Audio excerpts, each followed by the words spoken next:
Now is the time for digital transformation, so your agency can reach people across multiple devices and through traditional media. With more impactful stories that can be seen and shared, experiences that will empower those you serve, from citizens to employees, to take action and interact with your agency. Adobe solutions for digital government are here to help you meet these modern expectations while reducing cost and achieving your mission more effectively. Our solutions can optimize your website and create personalized experiences to lead people to the information they need wherever they are. With a proven FedRAMP authorized SaaS content management system, gather data and real-time insights to determine what your audience wants. Interact with audiences using timely and relevant emails, text updates, and communications on status and service offerings. Reduce the number of manual and paper-based activities with online services that offer anytime, anywhere access to critical information, all while integrating with your legacy systems on a secure, stable cloud platform that uses all your resources and complies with government regulations and security requirements. With our solutions, you can give the people the next generation of government today. Now is the time to transform your digital experiences, and we can help you make it happen.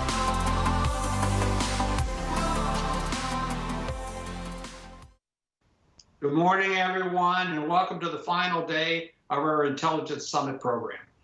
Year after year, the senior-most leaders in our community see the summit as the forum to share strategic insights with their most critical partners. And this year is certainly no exception. Today, we have a truly all-star lineup of very senior women leaders ready to share their insights and perspectives on leading the national security sector during some very challenging times. It is my honor now to introduce Michael Barr, who's the director of the National Security Group at Adobe, who will introduce the moderator for this panel. Michael, over to you. Thank you for the warm introduction. Adobe's proud to support INSA and AFCEA with thought leadership events like the Intelligence and National Security Summit. I want to give a big shout out to both organizations for the incredible way they have taken this event virtual. At Adobe, we are excited to sponsor this session. From new leadership and ever-changing priorities, given today's climate, it will be exciting to hear these leaders' insights and perspectives. Our moderator for today's discussion is Washington Post columnist DeEtte Ignatius. Since 2003, DeEtte authored a globally distributed column on global politics, economics, and international affairs. Prior to that, Mr. Ignatius held prominent positions with the Wall Street Journal, the New York Times, and the International Herald Tribune, focused in global affairs and in the Middle East. DeEtte Ignatius has also written 11 novels focusing on modern espionage and spycraft. His latest novel, The Paladin, about disinformation and deep fakes, was published in May 2020. Please welcome our moderator for the State of the Community, Perspectives from Women Leaders in National Security, DeEtte Ignatius.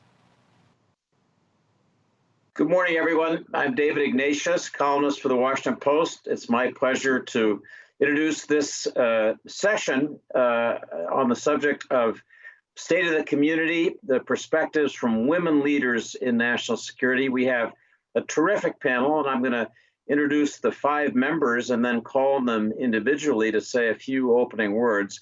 But in alphabetical order, our panelists this morning will be Tiffanny Gates, who's President and Chief Executive Officer of Novetta, Amy Gilliland, who's President of General Dynamics Information Technology, DeEtte Gray, who's President, Business and Information Technology Solutions at CACI, Nazzic Keene, Chief Executive Officer of SAIC, and Toni Townes-Whitley, President of U.S. Regulated Industries for Microsoft. So welcome to all of our panelists.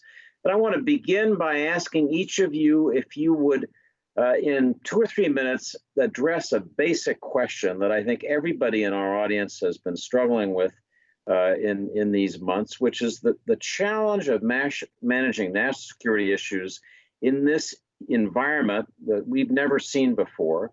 I'm wondering how each of you has managed to keep your corporate culture strong, how you've managed to communicate with employees to do secure, complicated work. And I'd ask also, what's the smartest thing each of you think you've done in the last 6 months? And what's something that you wish, if you had a chance, you could do over? And I'm going to go alphabetically, and I'm going to ask Tiffanny Gates to lead off. Tiffanny, what have you taken from these 6 months? Okay, great. Well, good morning, David, and thanks for having me here today.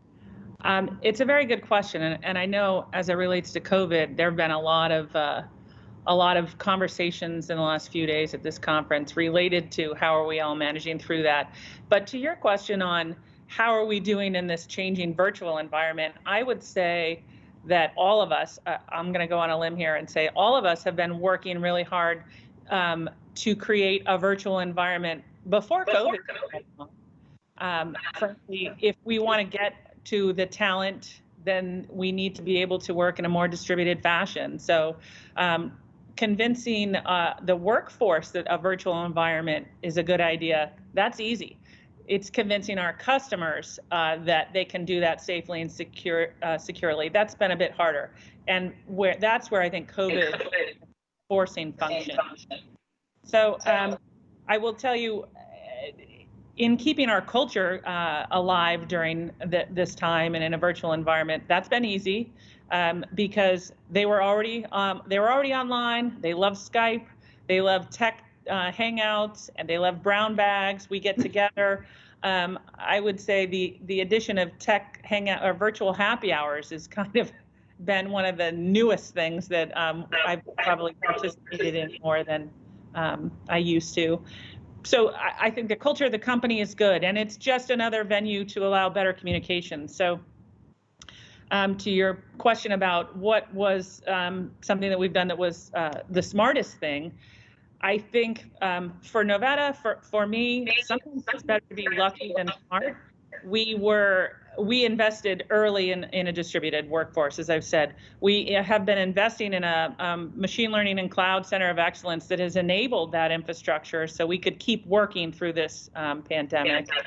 And we've also done a lot of investment in our DevSecOps abilities. So the combination of those things really have contributed to our ability to stay effective during this last 6 months.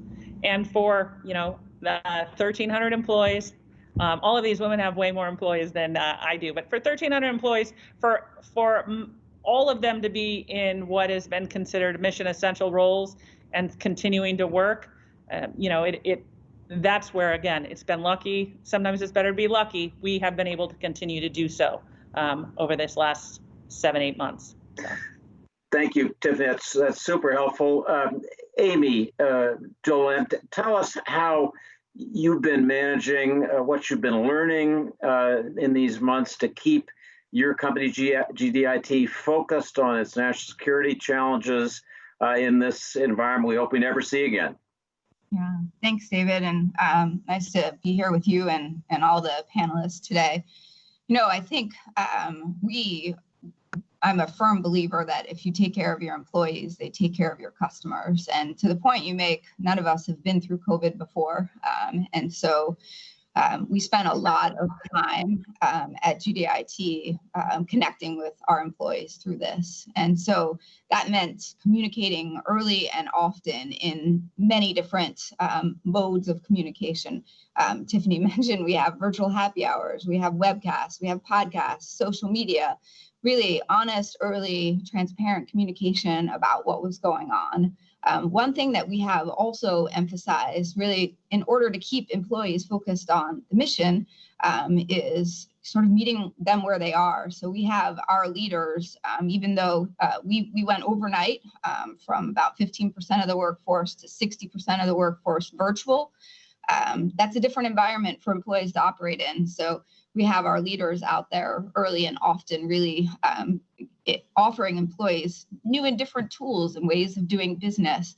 And frankly, we have also seen the importance of flexibility for our employees. So as they manage all sorts of things at home, giving them the flexibility to do their jobs if they're fortunate enough to work at home. We have employees that are still working on customer site.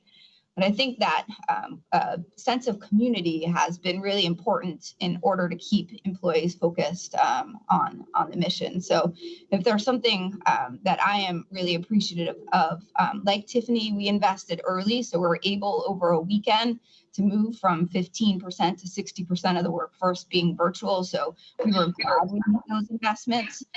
Also really pleased with the communication.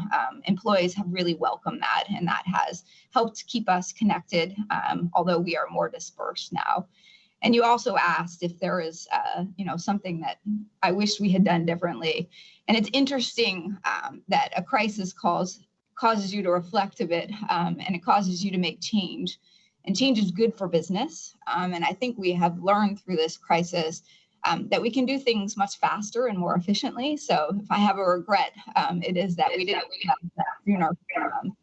Definitely going to emerge from this stronger. That's a takeaway for me, and thank you, Amy. Let me turn to DeEtte and ask you the same thing. What have you been learning? Is CACI going to come out of this a better company, and if so, why? Absolutely. I mean, it has been, as Amy said, you've learned some interesting things. We can be very productive in a virtual environment. We're on this, 6 months now, and, we've gone through closing a year, opening a year, through the whole planning process, and it's been really seamless. So that's we're stepping back now and saying, okay, what does a new normal look like? So that's been an interesting thing. I think key to the whole thing really was communication. So there was a lot of communication, of course, with our employees, bringing flexibility at the very beginning of this, just working, with all of our employees to make sure they're safe. We get them back to work and the new reality during that time, but also working with our customers. I mean, we had to work at every program level to figure out what that program and that customer, how they were going to work. And so where they could work remote, the employees and the customers, we very quickly pivoted, and as Amy said, over the weekend, to get those people back to work. And that was a real focus, safety and getting folks back to work and keeping the mission going.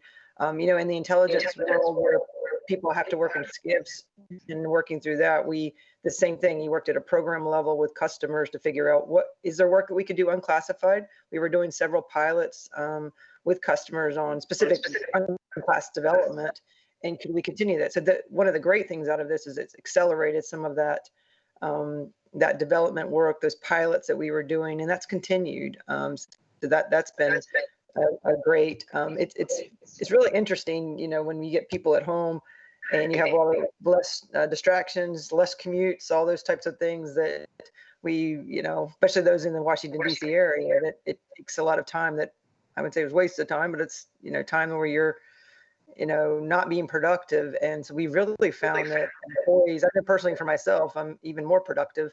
And I actually know what, I'd say work-life balance is a little bit better because I, take a couple of hours out of your day, commuting and those types of things. I think from lessons learned, one of the things that we are working with our customers now on is hopefully we never have to do this again, but preparing for, just think disaster recovery. So, from a technology standpoint, our company had been investing, CACI has been investing in our infrastructure so we could quickly pivot, everybody pretty much could work remote and do those types of things. So that wasn't a challenge. But working with customers on, if this happens again, if we get into the December time frame or the winter time and this happens again, what are we going to do? Especially in the intelligence community where we're doing classified work. And so the mission has to continue.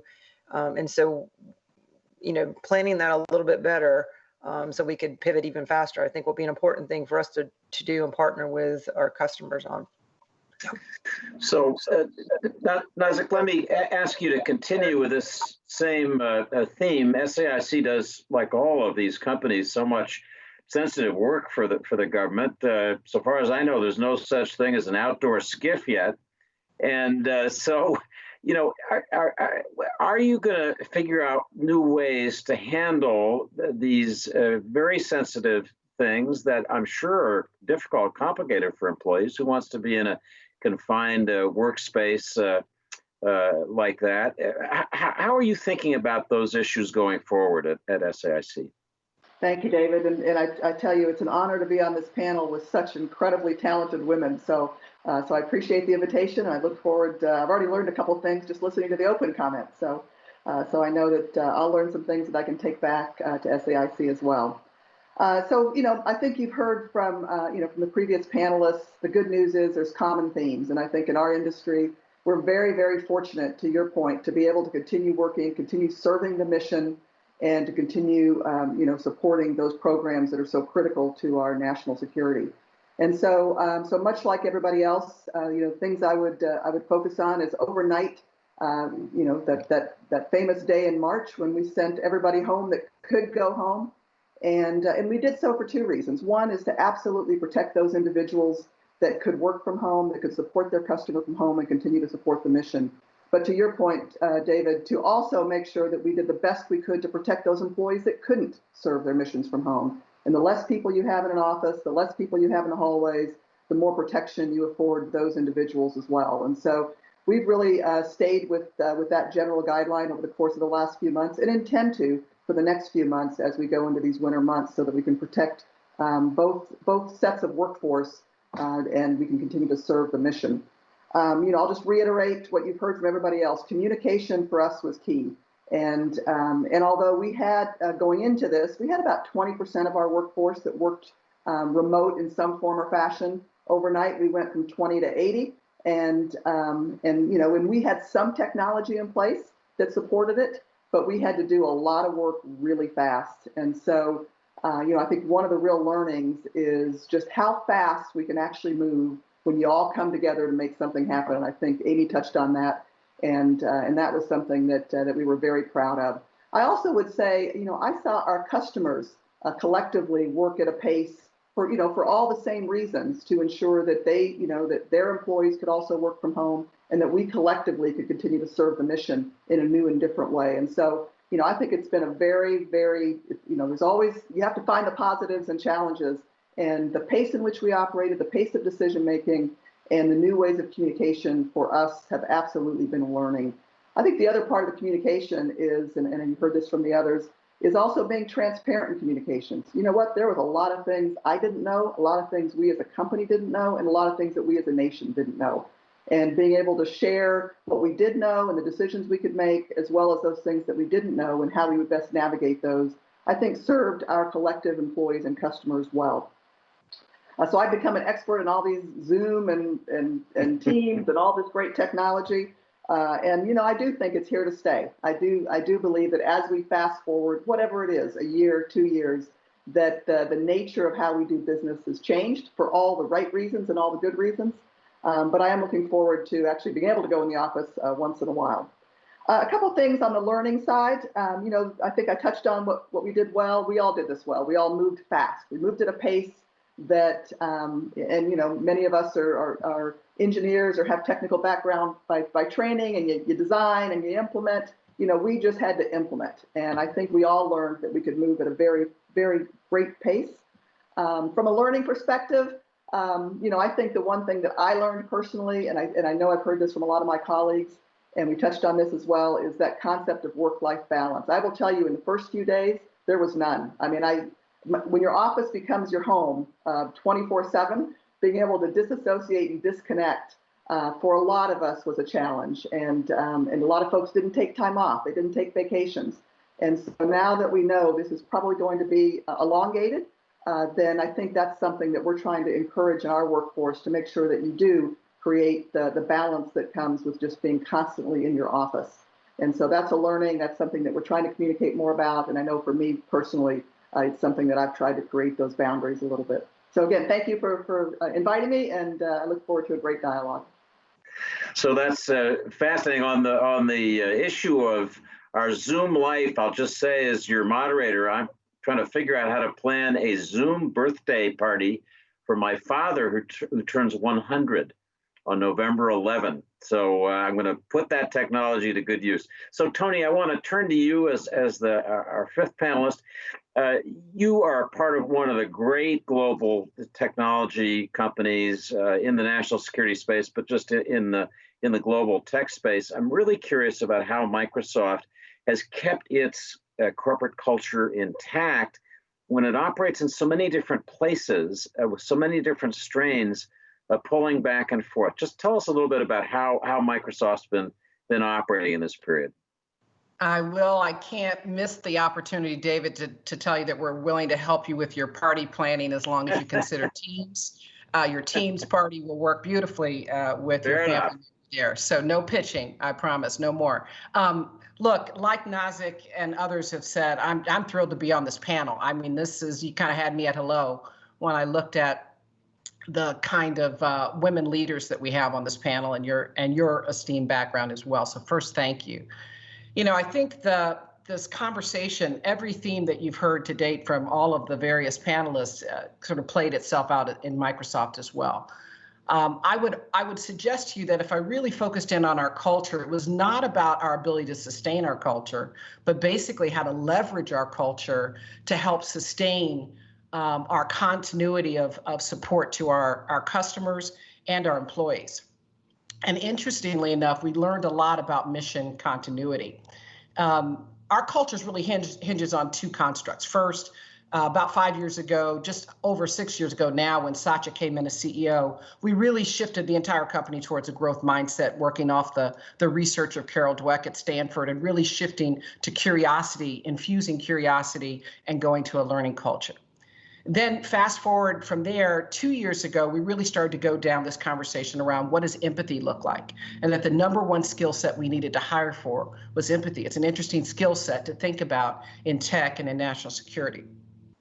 And we really focused in on work at Equal Justice Initiative with Brian Stevenson and others to help us get a frame for empathy in action, how we get close to issues, audiences, instill hope, understand the narrative, and really shift towards becoming a more empathic organization. Both of those were in place when we hit March COVID moment, where we really had to leverage both aspects to get very curious, as you say, across many sectors. What were we learning? We were learning, for example, what did it look like in healthcare to use AI and bot capability to triage so that medical clinicians could actually serve their patients versus the triage activity. We learned how does an organization like Department of Defense that mandates our productivity platform and Teams, how we bring 4 million people online in a remote environment in a matter of weeks. And that really required some understanding of security and what does a secure remote environment look like for DoD. Lots of learnings, the digital inequities across our K through 12 school system in every school district across the US. So sitting both in the national security space, but also across multiple sectors, it's been an amazing time of learning for us, which has fueled a lot of ways that we are innovating as a company around mission continuity. The empathy kind of, quite frankly, became something we had to turn inwards. We said, okay, it's not just enough for us to have empathy for our customers. What does it mean for our employees? And so one of the things I feel really good about, you say one of the best things we did, I know for our team, is we instituted chief caring officers. It's a new acronym for us, CCOs, but we literally, and it came out of a grassroots effort for each one of our units to have a chief caring officer that did some reach out and connection, even when we geographically, people couldn't reach different members of their family, but Microsoft is everywhere. So we were able to have people do drive-bys by family members, extended family members, just to make sure all was well.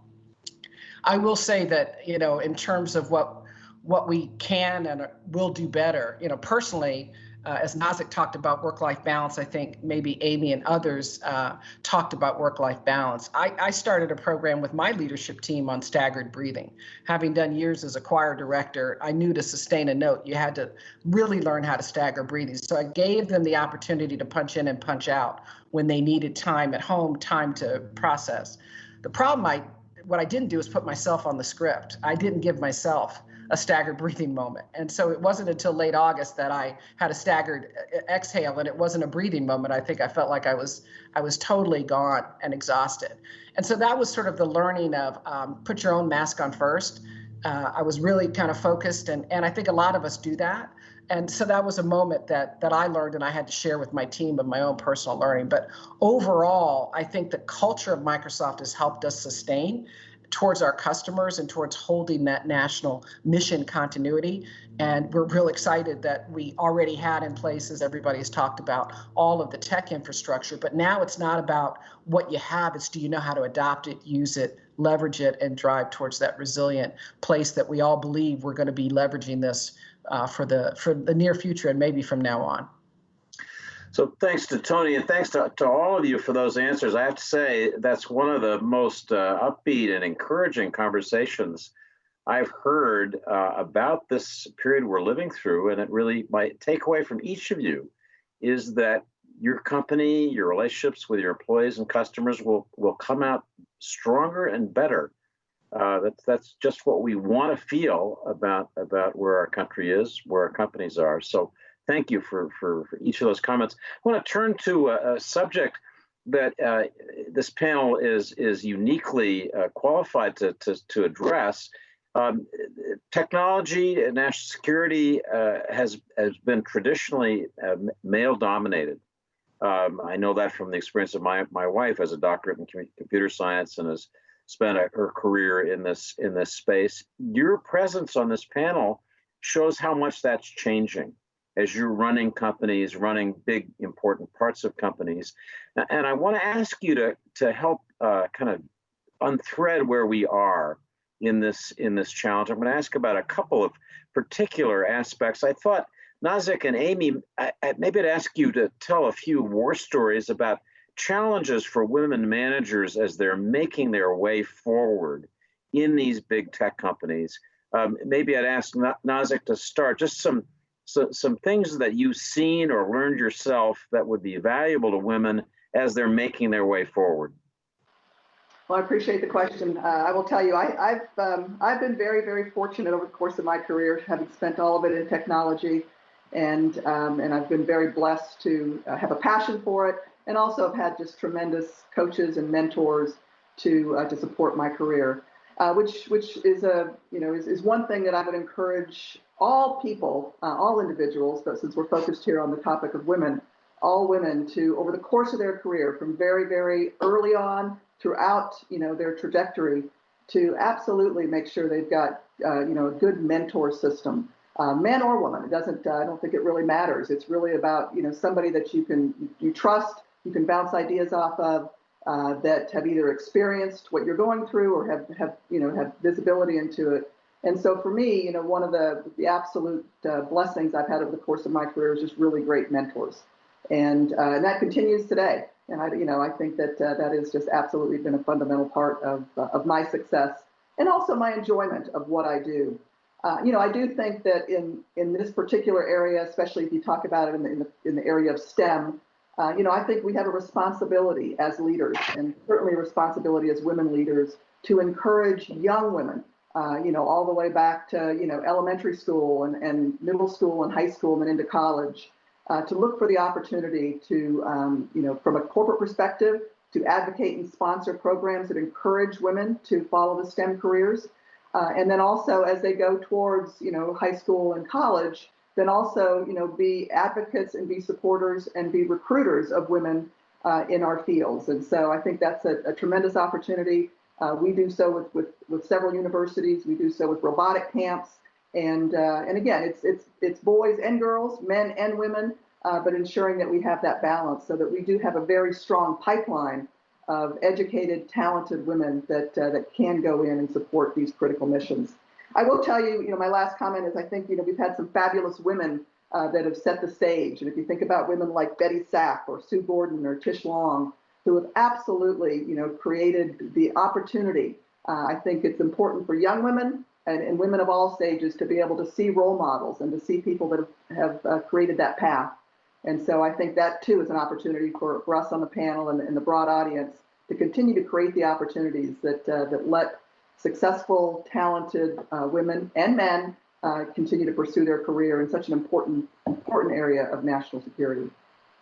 Nazzic, you make a really interesting point that in some of these most sensitive intelligence national security agencies, we have now a group of women leaders who are dominant voices. Amy, are we at the point that this shouldn't be as much of a concern now? Are we getting to the point of balance and and gender neutrality, if you will, that it's not something that you or your colleagues would be as concerned about as might have been the case 10 years ago.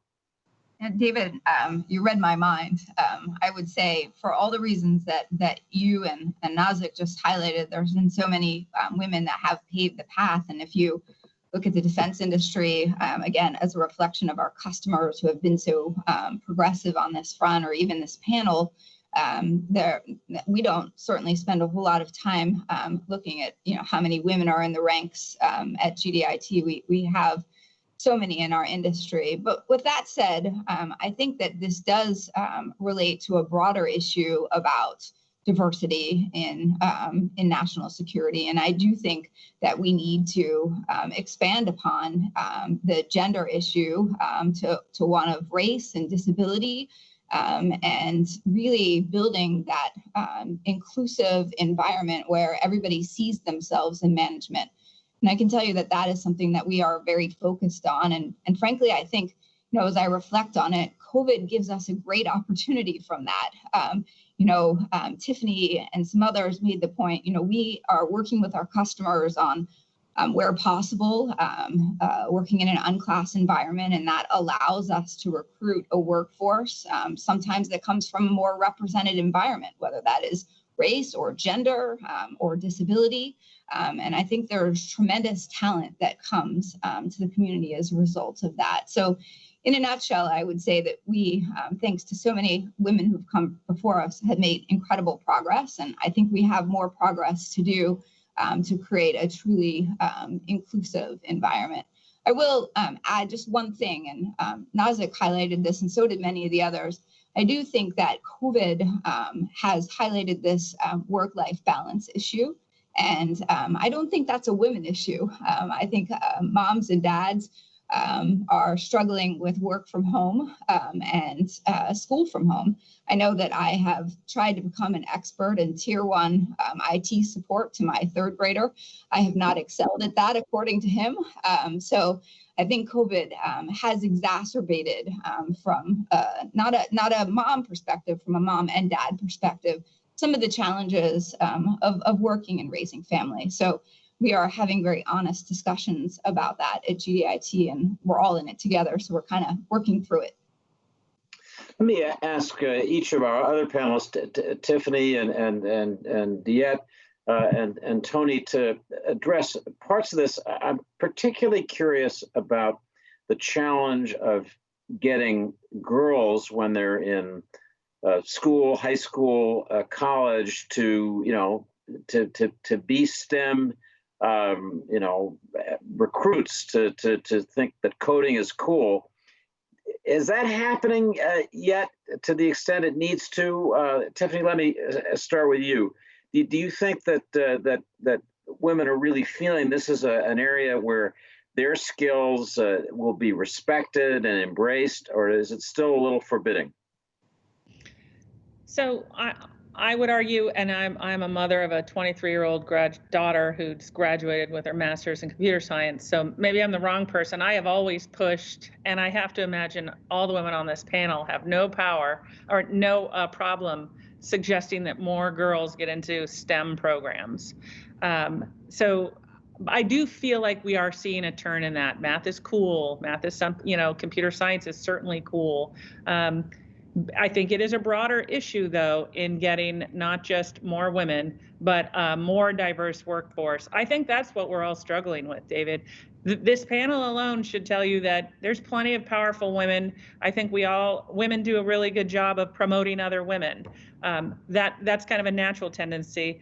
And I think if you were to look at our metrics on women versus some of the other diversity, equity, and inclusion numbers, you'd find we really need to be doing a better job across the board as a country of promoting STEM programs for everyone at an earlier age. So it is that social stewardship that each of our companies has, and the roles that we have in our communities, girls who code and things of that nature.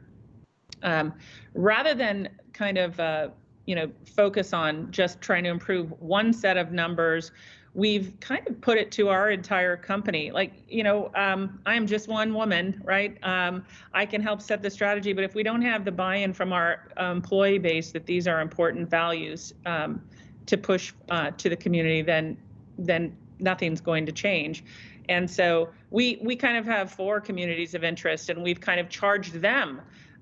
Certainly our Novetta vets, because in this industry, defense and intelligence, and in our companies, we have a lot of former military. We have a community for a Novetta Unity, addressing our LGBT, our transgender employee base, and lifting them up, empowering them to feel like they have a voice.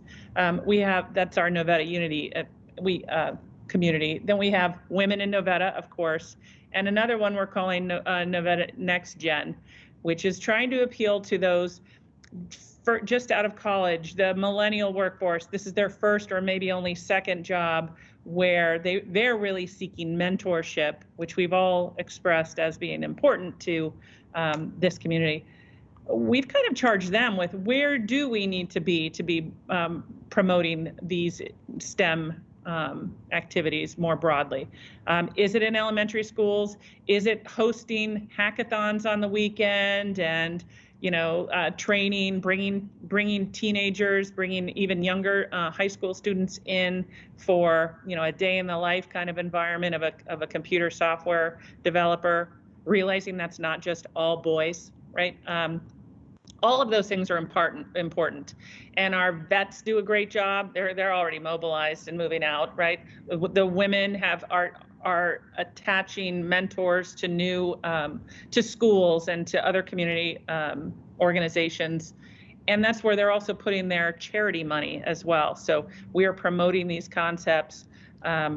Whether it's competitions for like CCDC, the Computer Cyber Defense Challenge, or CPTC, the Penetration Testing Challenge, putting our time and attention in them, not just kind of waving the flag and saying we need to increase STEM. Go out into the community and be a part of it. That's really where our focus is. When there are as many women as men at DEF CON, I'll feel that we've really arrived. I don't think we're there yet. Toni, let me ask you, Microsoft is such a big company. On issues like gender equality, on issues like racial justice, Microsoft's big enough to actually have an impact on the national dialogue. And I'm curious how you would see your company doing that. So you're not just changing Microsoft itself, but trying to push those changes and values out.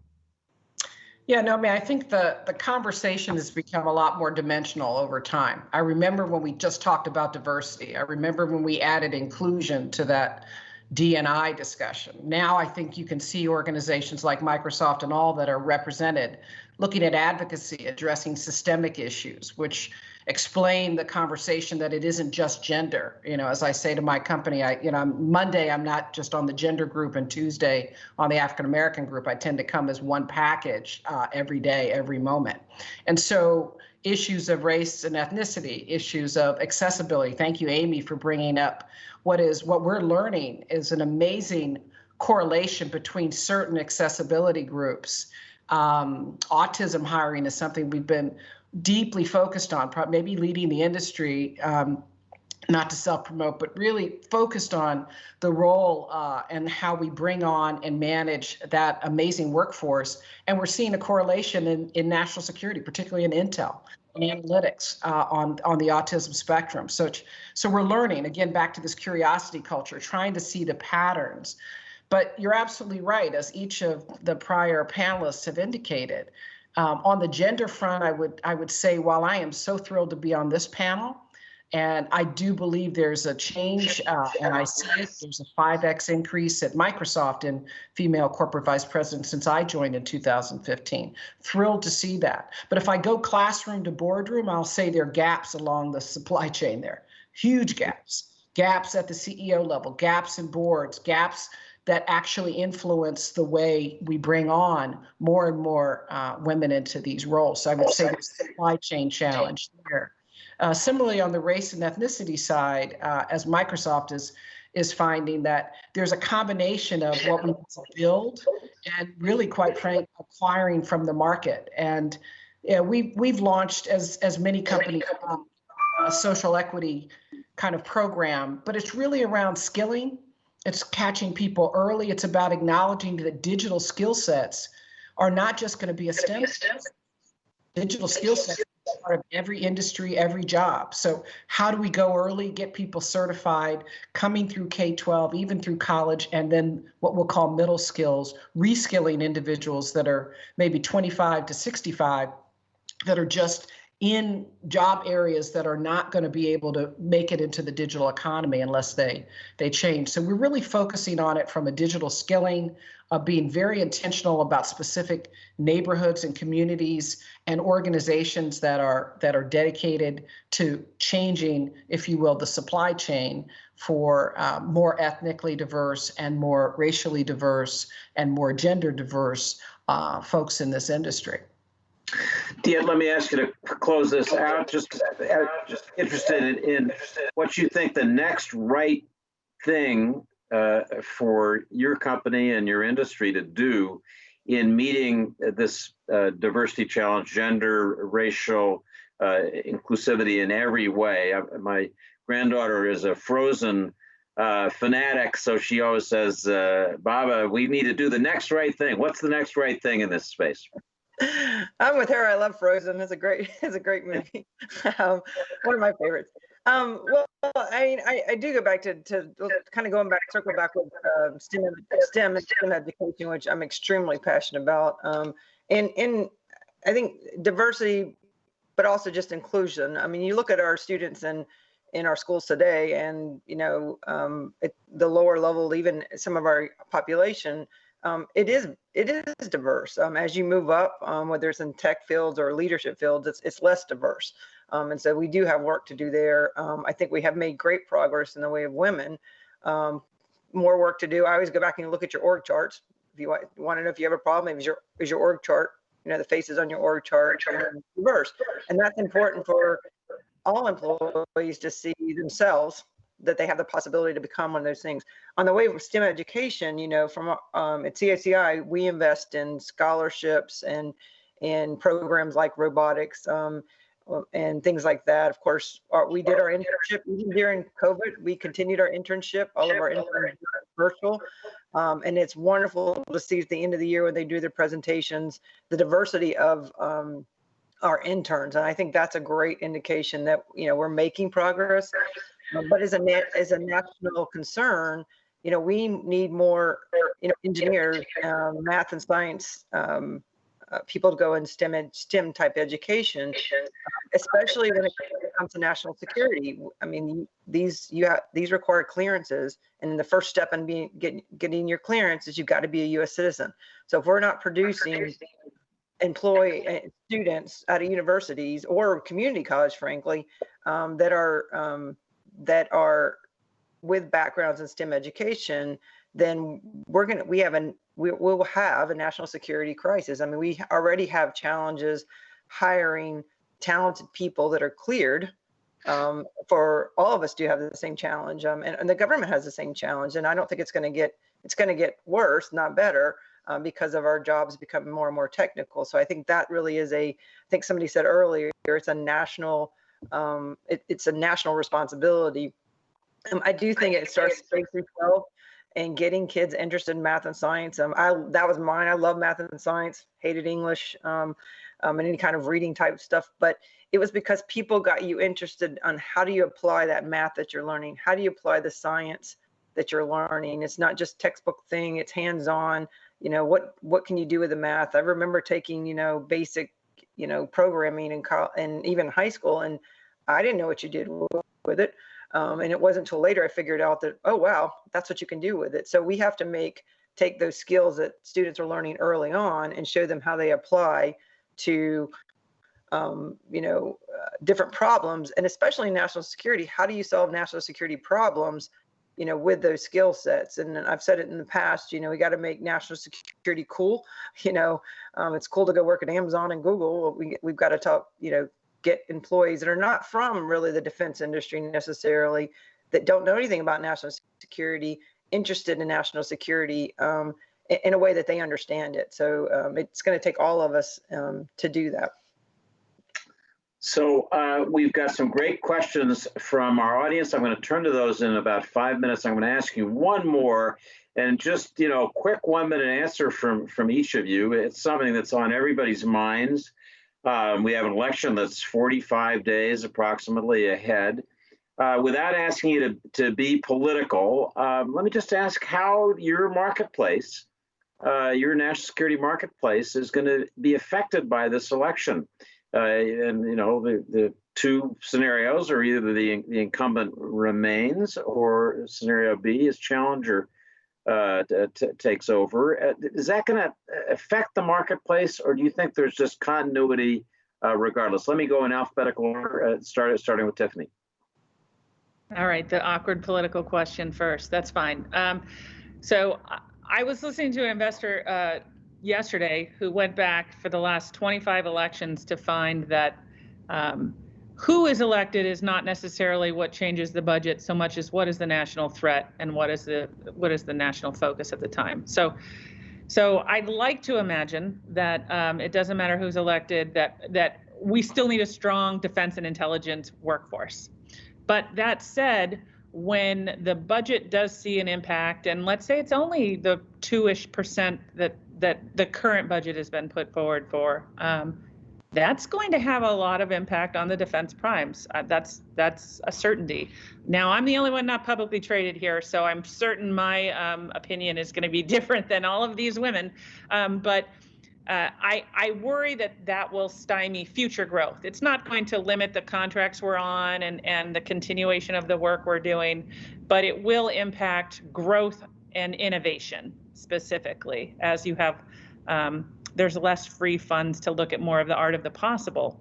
But for me, I feel pretty confident in the areas where where Novetta has focus. They are not losing in funding, so that part scares me less than we will likely be spending more internally on our workforce on our own with our own IRAD than perhaps our government customers will be doing in the near future. But I'm not afraid, David. I think we're gonna get through this, right? I know Amy and I were in the military. I haven't had the luxury of caring who was in administration to do my job for 25 years. The job still had to get done. So I kind of that's a different point of view, but work will continue. We will still have openings. We will still need high quality talent, and so we're just going to keep doing our job. That's a great answer. It's probably the same one General Milley would give. Amy, what do you think? Is your marketplace? Are we do we have bumps ahead? What do you think? Well, David, I agree with Tiffany. I mean, I think obviously our nation is spending an incredible amount of money to help navigate this global pandemic, and there are realities associated with that. With that being said, I don't think that whomever prevails in November, the reality of COVID is that it shows us that technology is evolving faster than ever, and technology will be part of the solution to whatever the new normal is.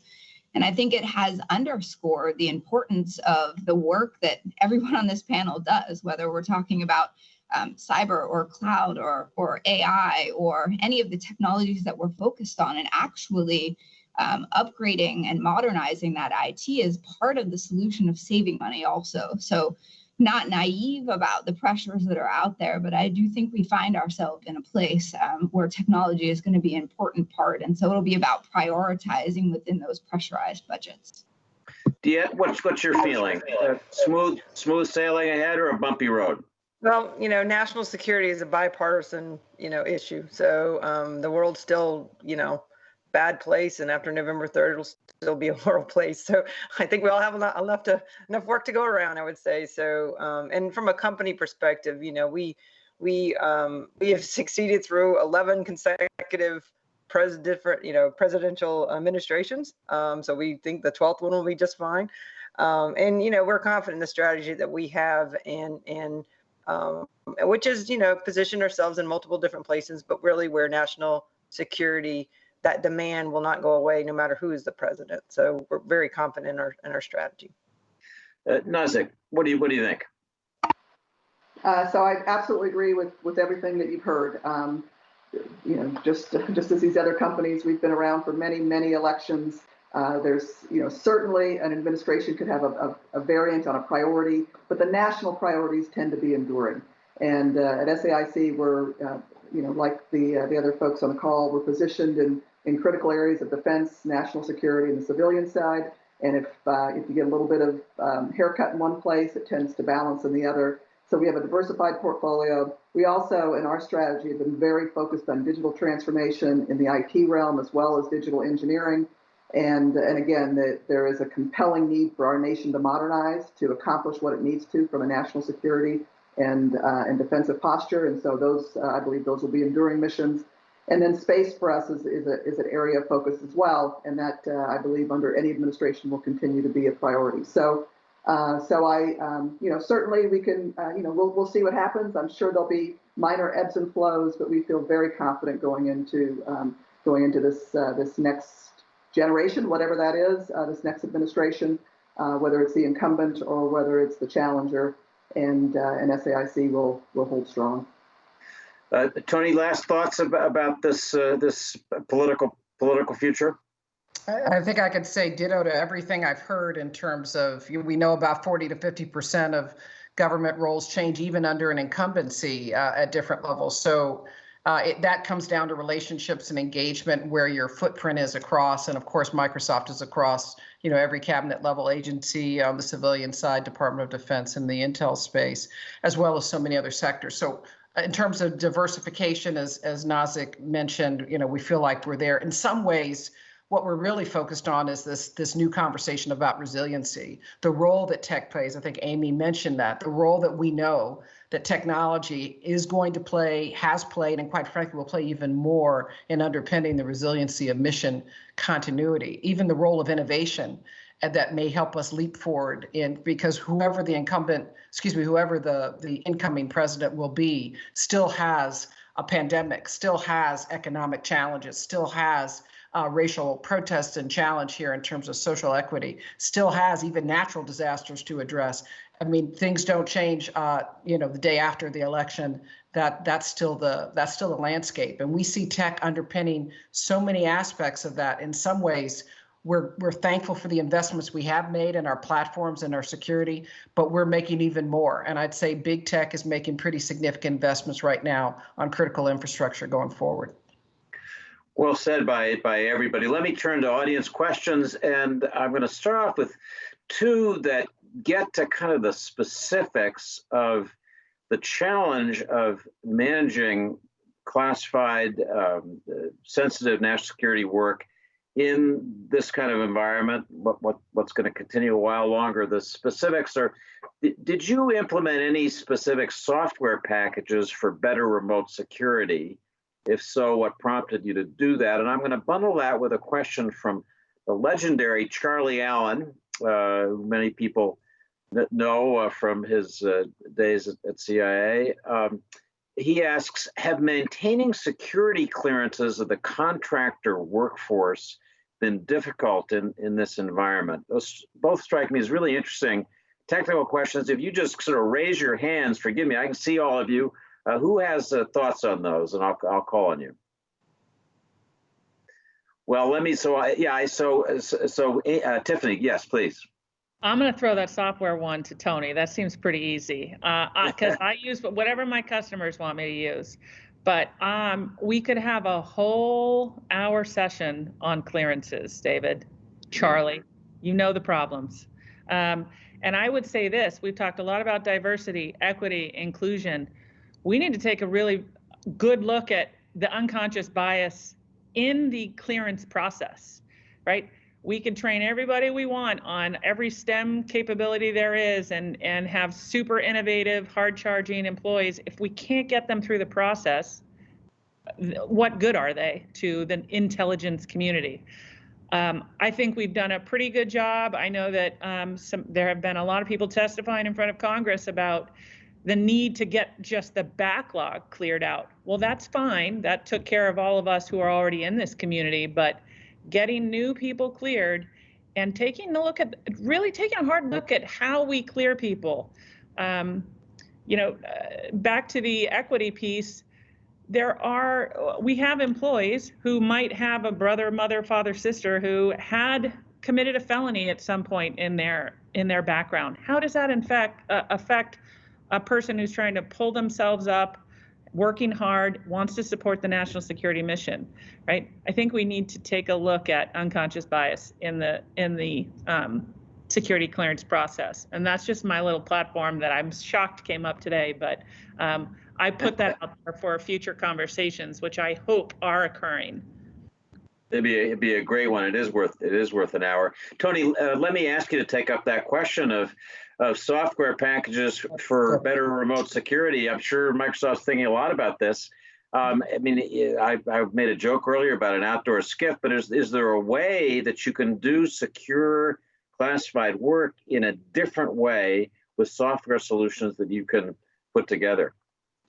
Well, look, I go back to the example I started with. There's a reason with all of the options out there that, DoD did a mandate for their productivity platform, how they were going to work remotely with teams. And I say that relative to a product line and a way of building in security embedded, quite frankly, in every layer of the systems that are being laid out there. There's a lot of, I don't want to be parochial here, there's a lot of great capability out there. All of us, I think, in the tech world that are building software primarily are looking at how we embed security across, and that there's coherence across identity, privacy, compliance in every aspect of what we're building. So Teams has been a phenomenal, we've gotten so much feedback about not just the capability, but the security of the platform. Platform matters. And I would say that as a conversation that we've had about security, it's been somewhat of a very narrow conversation for years with a very narrow audience, often about trying to understand security. We're now starting to get a much more distributed conversation where across the mission, so many different individuals are asking the question and learning about what is secure. And what we're finding, quite frankly, is that security is growing as an understanding of distributed security, access, how we can control different aspects of what people need to know, who needs to know it, when they need to know it. And we're down to a level of precision that really gives a lot of confidence to the kind of customers that Tiffanny and others are supporting every day. So there's some great ones out there. If I start to list, it's going to sound like a sales pitch, so I won't do that. But I think the question of secure remote work, the question of the new next gen skiff, we are looking at some things I can't share right now, but will be coming more and more into the public light of what that looks like going forward. That is absolutely forefront for Microsoft and I think other companies that are in our space. Any other thoughts from any of you about the kind of practical challenge? Yeah, DeEtte. Yeah, I want to say, Charlie Allen, thanks for the fight. I know you've been fighting the security clearance. I've been a champion for that for many, many years. Thank you for continuing to do that. I agree with Tiffanny. I mean, security clearances, and you go back to our conversation about STEM education, we've got to figure out how to, I like the words, inequities, or we're taking those types of things out so that we can get those people, those, highly technical people cleared. We did see someone of us slow down during COVID, and they're starting to pick back up, but it's still slow. So that was part of your question, was about COVID and slow down. We did see some, so it has built up another, slight backlog. I'm not sure the numbers and stuff, but just in general, though, huge for our industry, for our customers, to figure out how to, simplest word, streamline some of the the security process. And thank you again, Charlie, for all your fight for it. I know you've been key on that for many, many years. So thank you. Nazzic or Amy, any thoughts on this, the secure distributed work environment? David, I would just echo what the other said. Another security clearance opportunity for us would be mobility within the agencies. And I know that would definitely help us retain workforce also. So that's just one point I'd add. Yeah, I agree with every comment that was made. It is a critical part of our industry. and anything that we in industry can do to help advance it, we're always available and happy to go have the conversations. And then I think to Toni's point, I do believe that technology can play a role here, and is playing a role, but can absolutely change the future. And we want to make sure we stay focused on that. So we're just about at the top of the hour, and rather than embark on a new round of questions, I'm just going to thank our superb panelists for a really unusual conversation. I felt not only that this was a hopeful conversation, but that I really am grateful to you for being specific, both about how you're managing and the challenges you're facing. And I think our audience joins me virtually in giving you a round of applause, but just thanking you for we're all living off good ideas, smart business practices in this period, and you've given us all a lot to think about. So on behalf of the conference, I'm going to end this session again with thanks to all 5 of our panelists and the sponsors and organizers. Thank you very much. Thank you. Thank you, David, and thanks also to all our panelists for that thought-provoking conversation. We'll now take a 30-minute break, and we hope that you will all take that time to visit our virtual kiosk. We will start back up again at 12:30 p.m.